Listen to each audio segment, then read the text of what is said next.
اور آپ سے بہت ہی صفائی سے ہم یہ بھی عرض کریں گے کہ آج سے تقریباً 70 سال پہلے ہمارے قائد مجاہد ملت حضرت مولانا حفظ الرحمان سہاروی رحمت اللہ علیہ نے پارلیمنٹ میں کہا تھا کہ آج اگر ہندوستان کی سرزمین پر گاندھی جی،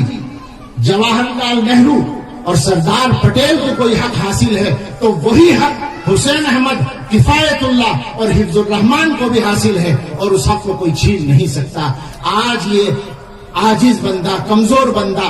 دارالعلوم دیوبند کے طاقتور اسٹیج سے صفائی کے ساتھ یہ بات کہنا چاہتا ہے کہ آج ہندوستان میں اگر ہمارے وزیر اعظم نریندر مودی کو، ہمارے وزیر داخلہ امت شاہ کو اور ہمارے RSS کے چیف موہن بھاگوت جی کو کوئی حق حاصل ہے تو وہی حق مولانا ارشد مدنی کو، محمود مدنی کو، مولانا ابوالقاسم نعمانی کو، عبدالخالق مدرسی کو، مولانا رابع حسنی کو، وحید رحمانی کو، یہاں تک کہ اس بندے آج کے ذریعے سلمان گجروری کو بھی حاصل ہے، اور ہندوستان میں کشمیر سے لے کر کنیا کماری تک ہر گاؤں کے رہنے والے ہر عبداللہ اور عبدالرحمان کو حاصل ہے، اور ان کو اس حق کو کوئی چھین نہیں سکتا۔ اللہ ہمارے اس ملک کی حفاظت کرتا ہے۔